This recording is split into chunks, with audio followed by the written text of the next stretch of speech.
Hello, this is Mayor Pro Tem Greg Pettis. I want to thank you for taking the time to watch and listen to reports from myself and my colleagues on what's going on in town or what will be happening here in Cathedral City. I wanted to let you know about just a few things that have happened over the last few weeks. In the beginning of May, the Southern California Association of Governments held their annual General Assembly here in the Coachella Valley. Over 1,000 elected officials and staff from cities in the 6-county Southern California region converged upon the Coachella Valley to discuss transportation planning, housing, community development, economic development, and many other topics.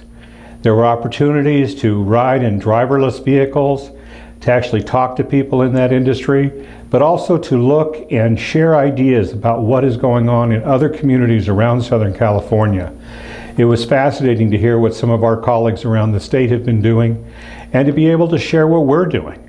I think people have been very surprised that this sleepy little town of Cathedral City has become the forefront of so many good ideas in the Coachella Valley.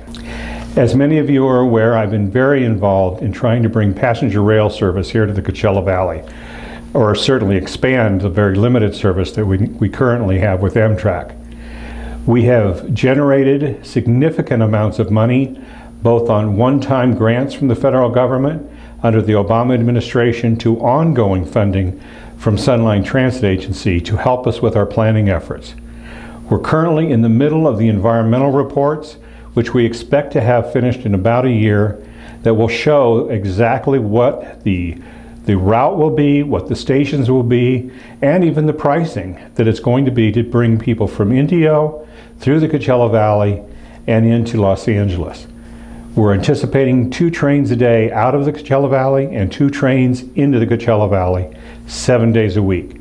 This will be a tremendous boon to tourism, but also to allow our residents to travel throughout this region to get jobs, good paying jobs, and not spend all day long in the car and actually get home to see their families. We're hoping very soon to be able to announce what the draft stations may be.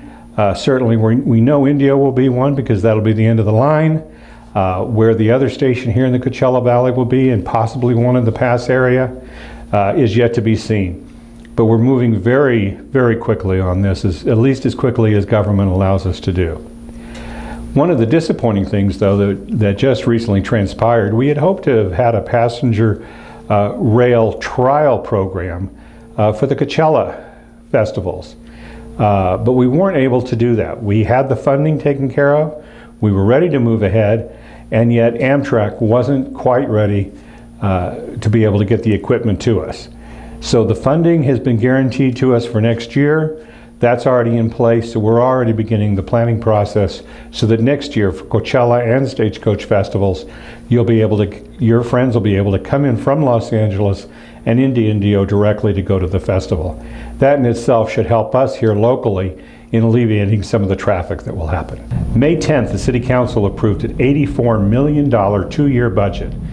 That will fund our police department, our fire department, planning, building, engineering, finance, anything that goes on here in the city will be funded for the next 2 years. That includes even the bridge work that's going to be done along Cathedral Canyon, Date Palm, and Vista Chino, and looking forward to the Ramon Road Bridge. There's a lot going on at Cathedral City, and this budget tells us the financial road plan for it and shows how everything is paid for. So, I mean, that in itself is a significant milestone. The other milestone, having been on council for a number of years now, and knowing how long it takes us to get these budgets done, we're 6 weeks early in getting this finalized. So we're very excited about that. And the fact that this budget is as strong as it is, with the revenue coming in at very conservative levels, we feel very good for the future financially for Cathedral City. In November of 2018, you will be having an opportunity to vote for your city council by districts for the first time. You no longer will be voting for 5 council members, you'll be voting for 1. And this is because of the vote that you took last November in establishing us as a charter city. This put into place these districts.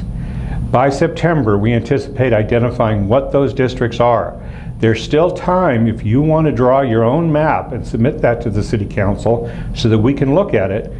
We could have you do that by going to discovercathedralcity.com or cathedralcity.gov and looking for the tool that you can actually do a digital map and submit that. We have close to 20 maps now that have been submitted by residents, and we're hoping for several more because we really want to look at what's best in terms of not just racial equity, gender equity, sexual orientation throughout the city, but actually voter participation. We don't want one district to have 2,000 voters and another district to have 7. We want everything to be flattened out so that all districts are represented by the same amount of people.